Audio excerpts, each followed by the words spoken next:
नमस्कार दोस्तों, मैं दिनेश पैरामेडिकल कोचिंग वाला के इस यूट्यूब चैनल पे आपका बहुत बहुत स्वागत करता हूं।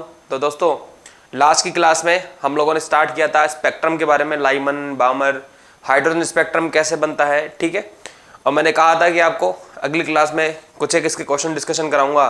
तो पहले एक बार इनके क्वेश्चन देख लेते हैं, फिर अगले टॉपिक की तरफ हम लोग बढ़ते हैं। देखिए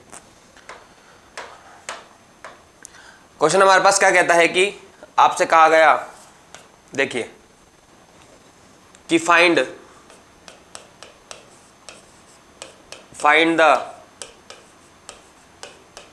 रेशियो ऑफ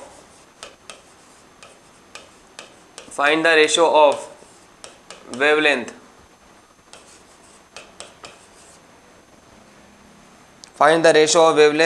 ऐसे लिख देते हैं इसको। Find the ratio of maximum, ऐसे लिख लेते हैं, ratio of maximum and minimum wavelength for बामर series. मतलब आपसे क्वेश्चन में ये कह रहा है कि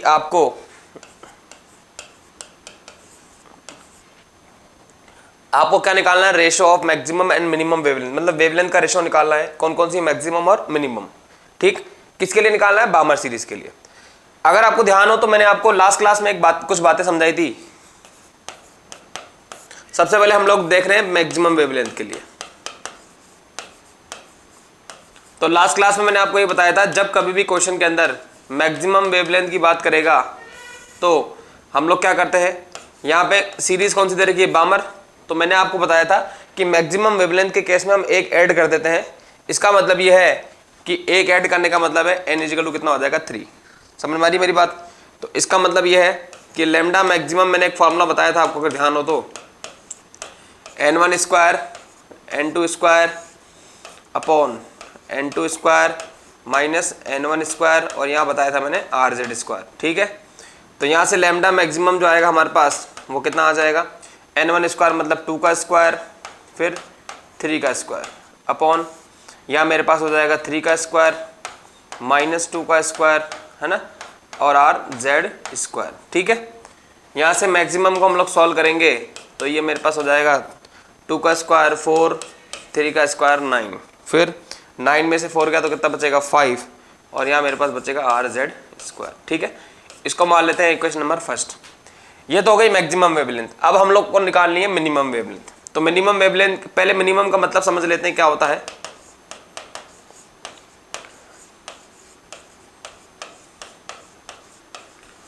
मिनिमम वेवलेंथ का मतलब मैंने आपको ये बताया था कि इलेक्ट्रॉन का ट्रांजिशन जो है वो इनफाइनाइट से कहाँ तक होगा? 2 तक होगा, ठीक है। अगर कोई इलेक्ट्रॉन इनफाइनाइट से 2 में आ रहा है तो मिनिमम वेवलेंथ, और अगर 3 से 2 में आ रहा है तो मैक्सिमम वेवलेंथ फॉर बामर सीरीज। बात समझ में आ रही है ना? तो इसका मतलब ये है कि मिनिमम वेवलेंथ का मैं आपको डायरेक्ट एक फॉर्मूला लिखवा देता हूँ ताकि आपके काम जो आसान हो जाए।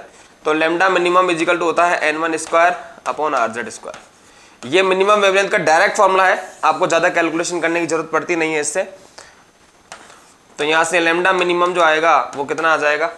n1 मतलब 2 का स्क्वायर कितना आ जाएगा? 4 अपॉन आएगा rz स्क्वायर। इसको मान लेते हैं इक्वेशन नंबर सेकंड। अब आपसे क्वेश्चन के अंदर दोनों का रेशो पूछा है तो रेशो निकालेंगे हम लोग, ठीक है। तो हम लोग अगले पेज पे लिख देते हैं कि लैम्डा मैक्सिमम इजिकल टू कितना आया? 4 इंटू 9 अपॉन, क्या लिखा हुआ है हमारे पास? 4 into 9 upon 5rz square, 5rz square, और लैम्डा मिनिमम इजिकल टू हमारे पास क्या आया? 4 अपॉन rz स्क्वायर, यह आया rz स्क्वायर, ठीक है। दोनों का रेशो पूछा गया तो रेशो ले लेंगे हम लोग। जब हम दोनों का रेशो लेंगे तो हमारे पास क्या बचेगा? यहाँ बचेगा 4 into 9 upon 5rz square into 4, ऊपर चला जाएगा rz स्क्वायर। rz स्क्वायर से rz स्क्वायर कैंसिल हो गया, 4 से 4 कैंसिल हो गया, तो ऊपर बचेगा 9 और नीचे क्या बचेगा? 5। इसका मतलब यह है कि बामर के लिए मैक्सिमम और मिनिमम वेवलेंथ का जो रेशो आता है वो कितना आता है? 9/5 आता है। अच्छा क्वेश्चन था, बहुत बहुत बार पूछा गया है, ठीक है, समझ गए।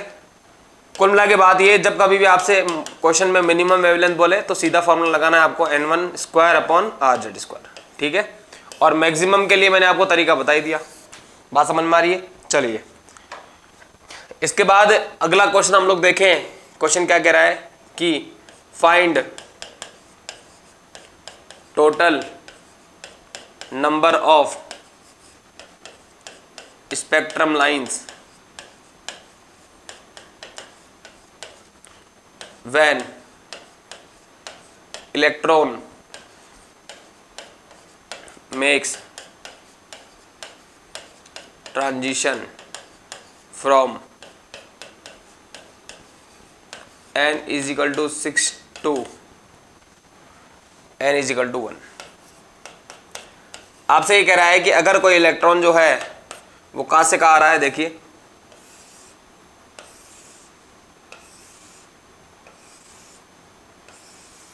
आपसे कह रहा है कि आपके पास स्पेक्ट्रम लाइंस दे रखी है इस तरीके से, n is equal to 1 2 3, this is 4, this is 5, this is 6।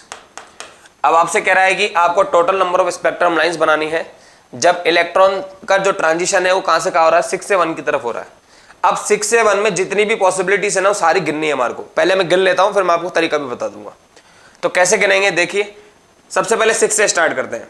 तो 6 से 1 में आ सकता है कोई इलेक्ट्रॉन, 6 से 2 में आ सकता है कोई इलेक्ट्रॉन, 6 से 3 में भी आ सकता है, 6 से 4 में भी आ सकता है, 6 से 5 में आ सकता है, ठीक। उसके बाद वो 5 से 1 में आ सकता है, फिर 5 से 2 में आ सकता है, उसके बाद 5 से 3 में आ सकता है, और उसके बाद 5 से 4 में आ सकता है, ठीक है ना। उसके बाद हम बात करेंगे 4 से, तो वो 4 से 1 में आ सकता है, इसके अलावा 4 से 2 में आ सकता है, इसके अलावा 4 से 3 में आ सकता है, ठीक है। उसके बाद वो 3 से 1 में आ सकता है, 3 से 2 में आ सकता है, और फाइनल पॉसिबिलिटी है कि वो 2 से किस में आ सकता है, 1 में। बात समझ में आ रही है ना। अगर टोटल पॉसिबिलिटी गिनूंगा तो कितनी होगी, 1 2 3 4 5 6 7 8 9 10 11 12 13 14 15। इसका मतलब यह है कि total number of spectrum line जो होगी, total number of spectrum lines, तो total number of spectrum lines कितनी हो जाएगी, 15, ठीक है। अगर आप चाहते हैं कि हम नहीं गिनना चाहते, हमें डायरेक्ट करना है, तो डायरेक्ट तरीका ये है, इसका डायरेक्ट फार्मूला भी होता है। फार्मूला होता है n2 माइनस n1 फिर n2 minus n1 plus 1 upon 2, ये इसका फार्मूला होता है। n2 की बात करेंगे तो कितना होगा, 6 माइनस 1, फिर यहाँ पर हो जाएगा 6 माइनस 1 प्लस 1 अपॉन यहाँ कितना आएगा 2। इधर से सॉल्व करेंगे तो कितना आएगा, 5 इंटू ये हो जाएगा हमारे पास 6 अपॉन कितना आएगा 2, इससे सॉल्व करेंगे तो यहाँ 3 बचेगा, तो 5 इंटू 3 इजिकल टू मेरे पास कितना आएगा 15। देखिए आंसर आ गया। तो अगर आपको total number of spectrum lines निकालने के लिए बोले तो या तो आप एक एक करके चेक कर लीजिए, अदरवाइज आपको डायरेक्ट फार्मूला है, ये total number of spectrum lines का फार्मूला है, total number of spectrum lines, ठीक है। या तो डायरेक्ट फार्मूला लगा लीजिए और या फिर एक एक करके चेक कर लीजिए, टोटल पॉसिबिलिटीज निकाल लीजिए, आपका आंसर आ जाएगा, ठीक है। चलिए इसके बाद हम लोग आगे बढ़ते हैं। अगला जो टॉपिक रहेगा हमारा वो रहेगा प्लैंक।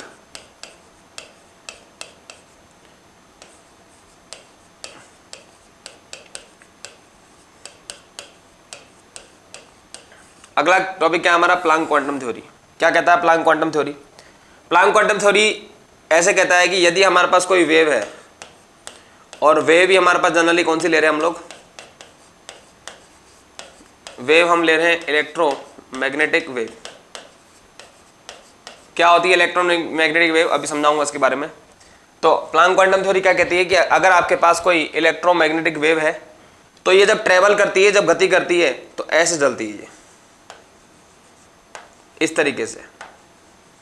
अब इसका क्या मतलब है, देखिए वेव जो है, मतलब प्लैंक के क्वांटम की थ्योरी के अकॉर्डिंग वेव जो है ना कंटिन्यूअस मैनर में नहीं है, मतलब लगातार नहीं चल रही है, बीच बीच में क्या दिखाई दे रहा है आपको, गैप दिखाई दे रहा है, ठीक है। तो इस फॉर्म को अपन नाम दिया इसने, इसको बोलते हैं डिस्क्रीट फॉर्म। क्या नाम दिया इसको, डिस्क्रीट फॉर्म। डिस्क्रीट फॉर्म का मतलब होता है कंटिन्यूअस नहीं है ना, बीच में गैप है। साथ ही साथ सुनिएगा ध्यान से, इसने कहा कि ये जो दिखाई दे रहा है आपको, ये वाला है ना, इसको इसने बोला कि they are the energy packets. मतलब क्या हो रहा है बेसिकली आप समझिएगा कि आपके पास में क्या है, वेव आ रही है। तो वेव जो आ रही है वो ये कह रहा है कि वेव जो है वो रुक रुक के आ रही है, मतलब डिस्क्रीट फॉर्म में आ रही है। और ये जो एक है ना, एक मतलब यहां बहुत सारी वेव्स है हमारे पास, बहुत सारे पार्टिकल्स हैं। इस एक पर्टिकुलर चीज को इसने नाम दिया एनर्जी पैकेट्स, और इसी एनर्जी पैकेट्स को ये कहता है क्वांटा। क्या नाम देता है? क्वांटा। ठीक है, अगर ये तो है कि इलेक्ट्रोमैग्नेटिक वेव है तो क्वांटा नाम दे दिया, लेकिन अगर आप पर्टिकुलर लाइट की ही बात कर रहे हो, है ना, तो क्वांटा को इसने रिप्लेस कर दिया और नाम दे दिया फोटोन।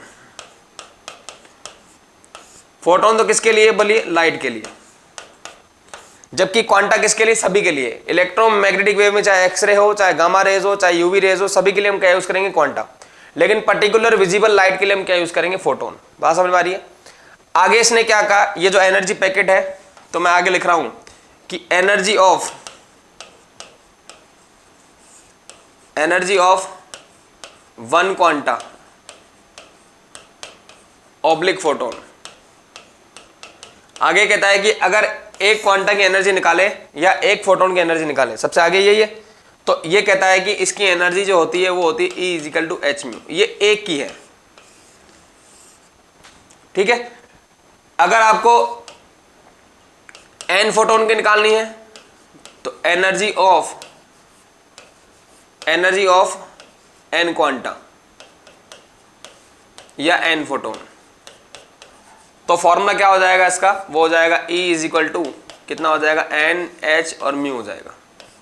बात समझ में आ रही है? तो इसकी डेफिनेशन क्या है दोबारा समझ लीजिए मैं क्या कह रहा हूं कि वेव जो आ रही है वो डिस्क्रीट फॉर्म में आ रही है, रुक रुक के आ रही है, और एक पर्टिकुलर पार्ट है उसको नाम दे दिया इसने एनर्जी पैकेट। इसी एनर्जी पैकेट को क्या नाम देते हैं? क्वांटा। और अगर क्वांटा को मैं लाइट से रिप्लेस कर दूं, मतलब इस पैकेट को मैं अगर लाइट से रिप्लेस कर दूं, तो क्वांटा क्या बन जाएगा? फोटोन। आगे कह रहा है कि इस एक फोटोन की जो एनर्जी है वो कितनी है? H mu. और ऐसे बहुत सारे देखिए तो बहुत सारे फोटोन है, ये भी एक फोटोन है, ऐसे ये भी एक फोटोन है, ये भी एक फोटोन है, तो इन सब की एनर्जी मिलाकर अपन क्या बोलेंगे? E is equal to n H mu. बात समझ में आ रही है? तो थ्योरी क्या कहता है ये देखिए, ये कहता है कि electromagnetic wave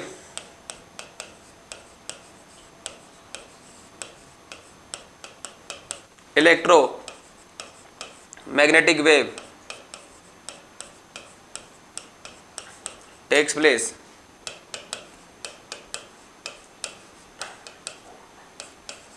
in the discrete form of small energy packets. Discrete form of small energy packets, ठीक है। These packets are called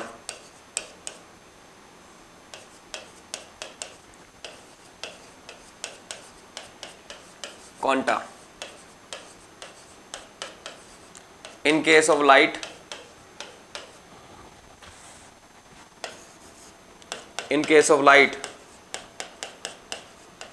they are called, light के केस में हम इसको क्या नाम देते हैं? फोटोन, ठीक है। और फॉर्मूला मैंने बता ही दिया, E बराबर क्या होता है? H into mu. अब सुनिए आगे, यहाँ पे H आप जानते ही हैं, H इजिकल टू अपन क्या नाम देते हैं? प्लैंक कांस्टेंट, जिसकी value 6.63 into 10 to the power -34 joule into second, ठीक। इसके बाद अगर बात करो म्यू की, तो म्यू इजिकल टू होता है फ्रीक्वेंसी। इसकी यूनिट क्या होती है? देखिए, इसकी यूनिट होती है या तो सेकेंड इनवर्स, या इसी को अपन कहते हैं एच जेड का मतलब होता है हर्ट्ज। इसके बाद म्यू बराबर जो होता है वो C बाय लेमडा भी होता है। म्यू बराबर क्या होता है? C by lambda. तो अब हम क्या करें, देखिए C जो है वो यहाँ पर क्या हो जाएगा? C हो जाएगा स्पीड ऑफ लाइट। तो इसका फॉर्मूला क्या हो जाएगा? 3 into 10 to the power 8 metre पर सेकेंड, ठीक। यहाँ से लेमडा आपको पता ही चल गया, लेमडा क्या हो जाएगा? वेवलेंथ। अब अगर यहाँ मैं फॉर्मूले में रखूंगा तो E बराबर H इंटू म्यू की जगह लग दिया मैंने C बाय लेमडा, तो यहाँ से फॉर्मूला निकल गया HC बाय लेमडा। अब होता क्या है वो समझिए, देखिए H जो है वो एक प्लैंक कांस्टेंट है, c जो है वो एक स्पीड ऑफ लाइट है। इसका मतलब h और c का मल्टीप्लाई हमेशा एक फिक्स वैल्यू आएगा, तो इसका मल्टीप्लाई डायरेक्ट याद रखेंगे आप लोग 12400 इलेक्ट्रॉनिक वोल्ट एंगस्ट्रॉम, ये डायरेक्ट याद रखेंगे ताकि कैलकुलेशन बार बार ना करनी पड़े। h प्लैंक कांस्टेंट है, c स्पीड ऑफ लाइट है, तो दोनों का मल्टीप्लाई एक फिक्स वैल्यू आएगी और वो वैल्यू कितनी आएगी 12400 इलेक्ट्रॉनिक वोल्ट और एंगस्ट्रॉम। अब यहाँ पे जो रिलेशन आया हमारे पास देखिए,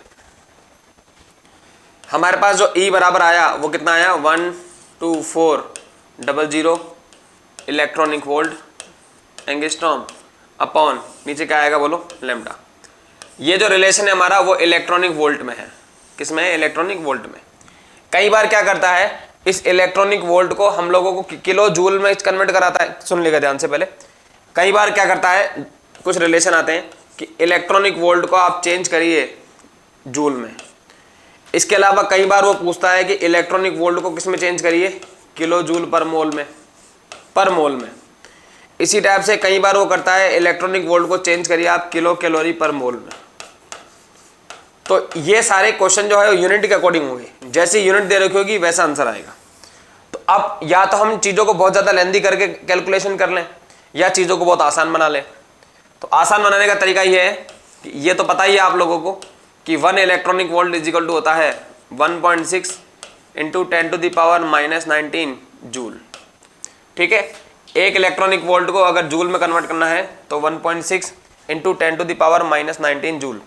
मुद्दा इसका है कि अगर आपसे इलेक्ट्रॉनिक वोल्ट को किस में चेंज करवा रहा है, किलो जूल पर मोल में, तो किलो जूल पर मोल में चेंज कराना बहुत लंबी कैलकुलेशन है। इसको मैंने शॉर्ट कर दिया। क्या करना है कि जब कभी भी आपको इलेक्ट्रॉनिक वोल्ट को किलो जूल पर मोल में चेंज करवा रहा है तो आप सीधा मल्टीप्लाई करेंगे 96.5 से। ये जुगाड़ है एक तरीके का, किलो जूल पर मोल बन जाएगा। इसी टाइप से अगर आपको इलेक्ट्रॉनिक वोल्ट को कैलोरी में चेंज करना है तो सीधा जुगाड़ है 23 किलो कैलोरी पर मोल। इससे आपकी कैलकुलेशन जो है बहुत इजी हो जाएगी और टाइम जो है आपका बहुत बच जाएगा। जैसे फॉर द एग्जांपल मैं क्वेश्चन करवाता हूं एक, देखिए क्वेश्चन क्या है कि if the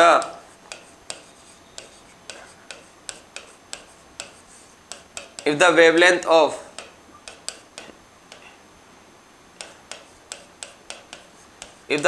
of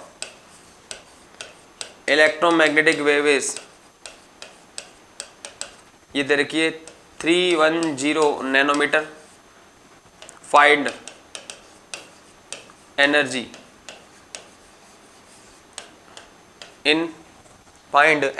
in kilo joule per mole and in joule.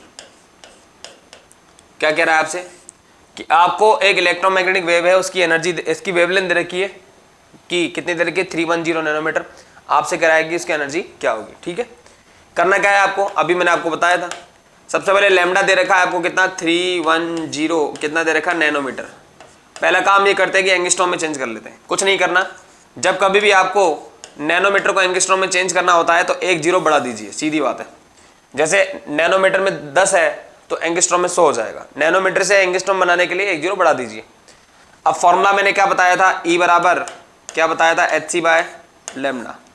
HC की वैल्यू आती है 12400 इलेक्ट्रॉनिक वोल्ट, यहाँ आता है एंगस्ट्रॉम अपॉन कितना आएगा लैम्डा।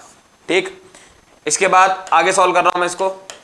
12400 इलेक्ट्रॉनिक वोल्ट एंगस्ट्रॉम और डिवाइडेड बाय लैम्डा की क्या वैल्यू हो जाएगी, लैम्डा हो जाएगा 3100 एंगस्ट्रॉम। ठीक है, लैम्डा मुझे नैनोमीटर में दिया हुआ था, मैंने उसको किस में चेंज कर लिया, एंगस्ट्रॉम में चेंज कर लिया। अब देखते हैं क्या क्या कैंसिल हो रहा है। एंगस्ट्रॉम से एंगस्ट्रॉम कैंसिल हो जाएगा, 00 से 00 कैंसिल हो जाएगा, तो यहाँ से ये कितना आएगा 124 अपॉन कितना आएगा 31। इसको जब सॉल्व करेंगे तो ये कितनी बार आएगा 4 इलेक्ट्रॉनिक वोल्ट, 4 ही आएगा है ना। हाँ, तो इसका मतलब ये कितना आ गया 4 इलेक्ट्रॉनिक वोल्ट आ गया। इसका मतलब एनर्जी जो है हमारे पास वो कितनी आ गई 4 इलेक्ट्रॉनिक वोल्ट।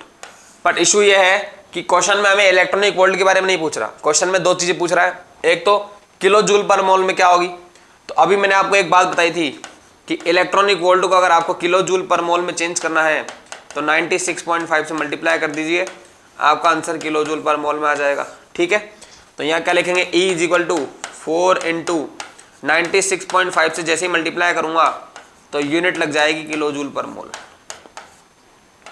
इसको मल्टीप्लाई कर दीजिए, आपका आंसर आ जाएगा। दूसरा क्वेश्चन क्या पूछा, जूल में कितनी होगी, तो जूल में तो सीधा हो जाएगा, 4 इलेक्ट्रॉनिक वोल्ट आया था, एक इलेक्ट्रॉनिक वोल्ट जो है वो 1.6 into 10 to the power -19 joule होता है, तो सीधा मल्टीप्लाई कर देंगे 4 into 1.6 into 10 to the power -19 joule, तो ये कितना हो जाएगा 6.4 हो जाएगा, 6.4 into 10 to the power -19 joule. ठीक है, तो इस तरीके से किलो जूल पर मोल में, किलो कैलोरी पर मोल में, एंगस्ट्रॉम में, है ना, इस तरीके से चेंज जाता है। और ज़्यादातर क्वेश्चन जो है ऐसे ही आते हैं, कन्वर्जन वाले क्वेश्चन ज़्यादा आते हैं। ठीक है, तो चीज़ें इससे जो है वो बहुत आसान हो जाती है। बात समझ में आ रही है। इसके बाद थोड़ा सा द्वंद्व चला, द्वंद्व का मतलब थोड़ा सा कंट्राडिक्शन चला। कुछ साइंटिस्ट ऐसे कहते हैं कि जो इलेक्ट्रोमैग्नेटिक वेव होती है उनका वेव नेचर होता है, कुछ साइंटिस्ट ऐसे भी कहते हैं कि इलेक्ट्रोमैग्नेटिक वेव नहीं है, पार्टिकल नेचर है। तो इस पार्टिकल और वेव की लड़ाई में बहुत टाइम निकल गया, मतलब कई लोग बोलते हैं पार्टिकल है, कई बोलते हैं वेव, आज तक भी प्रूफ नहीं है कि बेसिकली लाइट है क्या, है ना। और अलग अलग एक्सपेरिमेंट जो है वो अलग अलग बातें करते हैं, कुछ एक्सपेरिमेंट वेव नेचर की बात करते हैं, कुछ एक्सपेरिमेंट जो है वो पार्टिकल नेचर की बात करते हैं। तो कौन कौन से एक्सपेरिमेंट ऐसे हैं जो वेव की बातें करते हैं और कौन कौन से एक्सपेरिमेंट है जो पार्टिकल की बात करते हैं, तो यहां हम लिख देते हैं बेसिकली, इधर मैंने लिखा इलेक्ट्रोमैग्नेटिक वेव,